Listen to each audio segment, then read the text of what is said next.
आपने कभी सोचा है कि एक दिन आप अपने बच्चों की स्कूल की फीस क्रिप्टो से भरेंगे या किराने की दुकान से चीनी क्रिप्टो से खरीदेंगे? Well, let me tell you, ये सब पॉसिबल है। नमस्कार। क्या आप भी हर जगह bitcoin, crypto currency, digital wallet जैसे शब्द सुन सुन के थक चुके हैं मगर समझ नहीं पाए कि आखिर ये है क्या? डोंट वरी, मैं पलक यादव आपको बताऊंगी कि आखिर ये क्रिप्टो क्या है। जी के डिजिटल शो में हम बात करेंगे आज डिजिटल मनी की। पर सबसे पहले जानते हैं कि ये पूरी क्रिप्टो की दुनिया आखिर आई कैसे। सबसे पहले था बार्टर सिस्टम, जैसे गेहूं के बदले जूते, आम के बदले सेब या नमक के बदले चाय। मगर क्योंकि ये सिस्टम में बहुत सी दिक्कत थी, जैसे कोई आम के बदले सेब ना ले तो फिर मुद्राओं का इस्तेमाल शुरू हुआ। सोने के, चांदी के, तांबे के और भी तरीके के सिक्के इस्तेमाल होने लगे। पार्टीशन से पहले भारत में दमड़ी, टका, पाई, आना, दमन्नी, चवन्नी, अठन्नी और रुपए के सिक्के चलते थे। मगर सिक्कों के भारी वजन की वजह से उनको लेकर इधर उधर जाना बहुत मुश्किल होता था, इसलिए पेपर करेंसी यानी नोट आना शुरू हुए। अब नोटों का इतिहास तो हम जानते ही हैं। 10,000 के बड़े बड़े नोट से शुरू होकर जो वॉलेट में भी ना आए, नोट छोटे से छोटे होते गए और अब तो ज्यादातर लोग बिना पेपर करेंसी के ही चलते हैं। आज से 5-6 साल पहले किसी ने सोचा भी नहीं होगा कि सिर्फ एक क्यूआर कोड को स्कैन करके किसी को पैसे भेजे जा सकते हैं। मगर आज पेटीएम, गूगल पे, फोन पे हर दुकान नुक्कड़ पर मिल जाएगा। ऐसे ही मैं आपसे कहूं कि डिजिटल करेंसी की दुनिया दूर नहीं है तो शायद आप भी विश्वास नहीं करेंगे, मगर 2009 से ही ये पूरी दुनिया शुरू हो चुकी है। शुरुआत में लोगों को इसके बारे में उतना पता नहीं था, मगर पिछले कुछ सालों में ये बहुत पॉपुलर हो गया है और आगे ये सिर्फ बढ़ेगा ही। मगर ये डिजिटल करेंसी या क्रिप्टो करेंसी होती क्या है?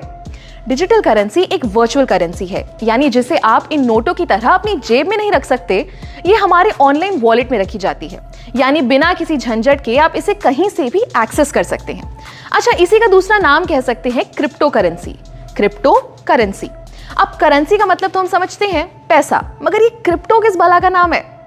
क्रिप्टो मतलब छुपा हुआ या जो सीक्रेट हो, यानी कि आप क्रिप्टो करेंसी से अपने पैसे की जो भी ट्रांजैक्शन करेंगे या लेन देन करेंगे वो सब छुपा हुआ होगा और सिक्योर होगा। ये क्रिप्टो करेंसी का चलन 2009 में शुरू हुआ, जब सबसे पहली बार सातोशी नाकामोटो नाम के एक आदमी ने वर्चुअल करेंसी बनाई। अब इसका नाम हम सबने कहीं ना कहीं सुना ही है। जी हाँ, बिटकॉइन। बिटकॉइन आज की डेट में इतनी बड़ी क्रिप्टो करेंसी बन चुकी है कि आप मानेंगे नहीं कि कई बड़ी बड़ी कंपनीज आज बिटकॉइन से पेमेंट्स लेती हैं। एक मजे की बात बताऊं, अगर आपने 2009 में एक बिटकॉइन खरीदा होता तो आज आपके पास बिना कुछ किए बैठे बिठाए करीब 16 लाख रुपए होते। मगर आज इथेरियम, डॉजकॉइन, टेथर जैसी 19,000 क्रिप्टो करेंसीज बन चुकी हैं। इन करेंसीज को हम खरीद सकते हैं, बेच सकते हैं और चाहे तो इनमें इन्वेस्ट भी कर सकते हैं।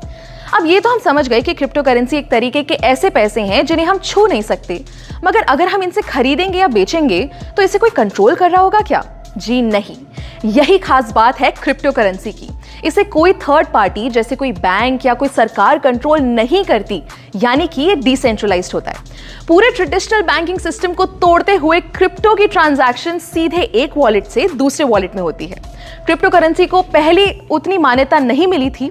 भारत जैसे कई देशों में इसका इस्तेमाल बैन था, मगर धीरे धीरे बहुत से देशों में ये लीगल हो चुका है। मार्च 2020 में भी इंडिया ने क्रिप्टो करेंसी से बैन हटा दिया। यहां तक कि हमारी फाइनेंस मिनिस्टर निर्मला सीतारमण ने 2022 के बजट में डिजिटल रुपी लॉन्च करने की बात की है। जी हां, भारत की पहली डिजिटल करेंसी। आरबीआई द्वारा लॉन्च की गई ये करेंसी रुपये के बराबर होगी और इसे फिजिकल करेंसी से एक्सचेंज किया जा सकेगा। है ना कमाल की बात?